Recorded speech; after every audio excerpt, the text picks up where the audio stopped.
Good afternoon, and thank you for joining us on Across the Fence. I'm Jolie Whitney. We begin our program today with a story for all wannabe gardeners out there. Across the Fence's own Ben Willis decided to put down some roots this year in more ways than one. A new home meant a new garden for Ben's family. Like anyone trying to establish a garden and be responsible, Ben dug in and documented his process. If he learned one thing about getting a garden to grow, besides the hard work of starting from scratch, it was to begin from the ground up. Here's Ben. My wife and I recently bought a house, and one thing we'd love to have is a big vegetable and pollinator garden. The plan is to start with blueberry bushes. This is my field of dreams.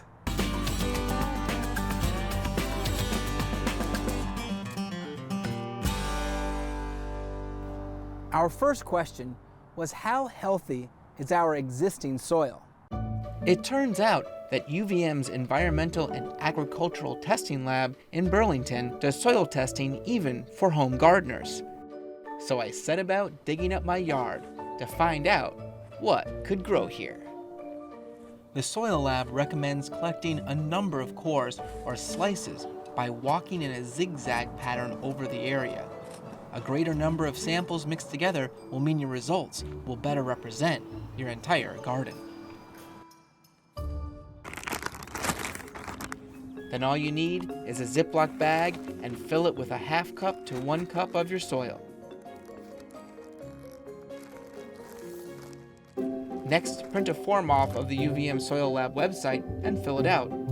There are codes on the back where you can let them know exactly what you plan on growing and get specific tips on how to amend your soil. The basic test includes pH, available nutrients such as phosphorus and potassium, tests for micronutrients, organic matter, and more. The test also includes fertilizer and lime recommendations for one crop. With my check, soil, and form in hand, I head to Jeffords Hall on the UVM campus, where the lab has a convenient drop box.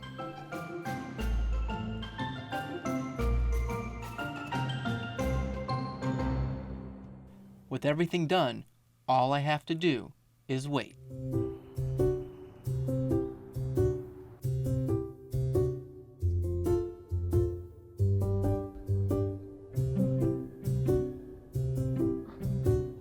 A couple weeks later, I get an email labeled AG Testing. The moment of truth has arrived. How good is our soil? As it turns out, our soil doesn't have much going for it. Potassium and phosphorus are both very low. The report also notes there is little organic matter present. But worst of all, it says that our soil pH is too high for blueberries to thrive. The Soil Lab suggests lime to lower the pH, but notes that it needs to be applied well in advance of planting. But we have a problem. I already have my blueberry bushes and they are waiting to be planted. Undeterred by reality, I move ahead with my plan and start assembling my raised bed. One way or another, I'm going to figure this out. I found this guy nearby. He ought to help with my organic matter problem.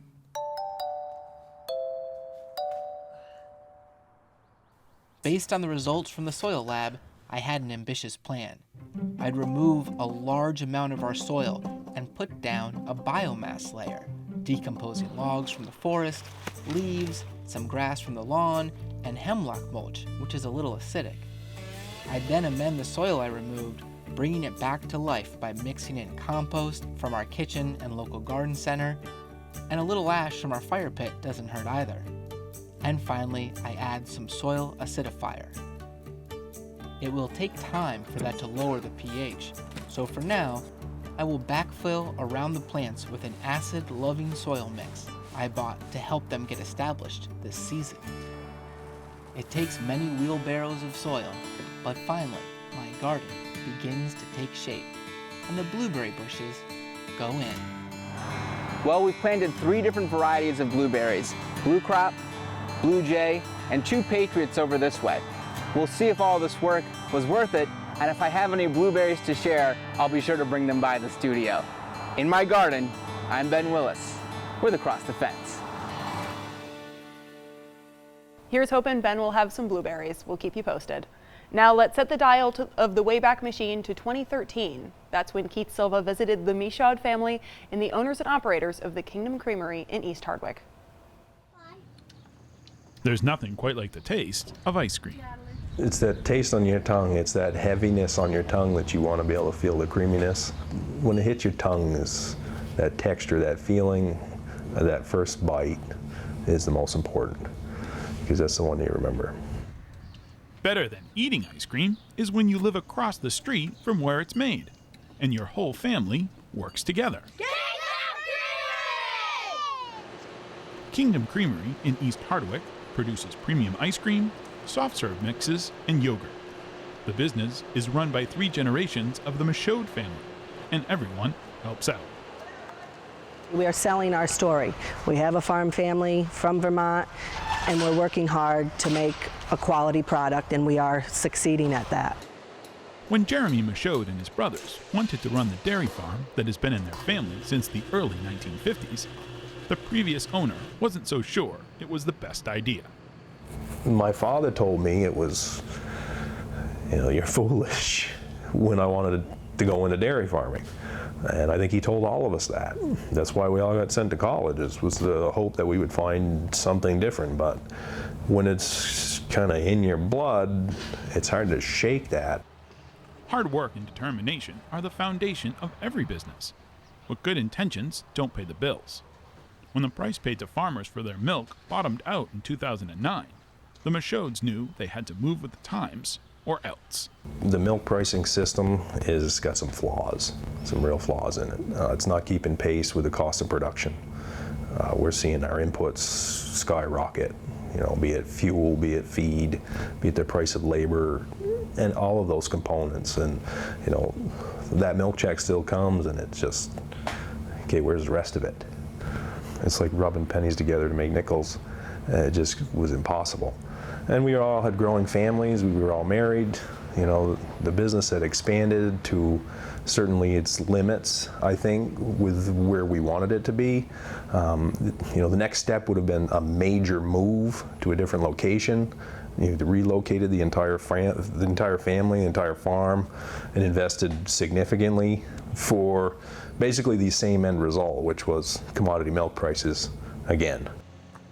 The market for milk might have been bust, but it was boom times for local food and value-added products. The Michauds had the means. What they needed was a plan.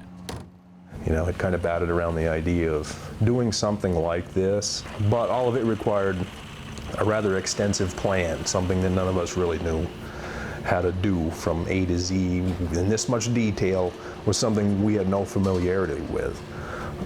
So that's when we contacted Farm Viability. It was the best decision we could have made was working with Rose. That's a really nice compliment. Rose Wilson works for the Vermont Farm Viability Enhancement Program. It's a collaboration between the Vermont Housing Conservation Board, the Agency of Agriculture, and the University of Vermont Extension. The program offers business planning and technical assistance to Vermont farmers. Things that people like about the program is that we aren't just we come in and we go out, but that they're able to, we come back in a year and check on them and say, how is it going? Because someone's future is a really important thing, and to just swoop in and swoop out, it kind of devalues that. So I think that's one of the biggest things. It shows respect. While he continued to farm and to adjust his business plan, Jeremy also continued to perfect his technique for making ice cream. No classes, no secret family recipe. He read, he did his research, and he kept taste testing. It's easier to tweak it now because I know what I like. I know what I expect, I know what I want. In the beginning it was like, well, this is good enough. And then you found out later, no, it's not good enough. Right. Let's tweak it some more. Now I can taste something and tell you what's wrong with it and how I'm going to fix it. We're now making ice cream and yogurt products fresh from the farm. Making your own value-added product means marketing your own value-added product. So the Michauds took their ice cream on the road. When you are shipping milk, the marketing piece is not there. And the milk truck comes in the yard and the milk goes away and you're paid for your milk, and that, and then you move on to your chores the next day. After, beginning the ice cream business, that piece of the marketing and, business end sort of changed for us. And, you do look at business in a different way, because now you've got that whole marketing piece to fulfill and promote your business. Events like the Vermont Farm Show allow the Michauds to give consumers a taste of their products and to tell their story. I want to tell them, I'm the one that made this product. I'm the one that milked this cow this morning, and I'm proud of it. And I want to know what you think of our product, and get the feedback from them, and move on to the next store or consumer that we want to sell to. It is a family effort, and we're pretty proud of it. Ice cream is welcome at any occasion, and it brings out the kid in all of us. For the Michauds, Kingdom Creamery is and will always be about the kids. I think for us it was either now or never. We're young still.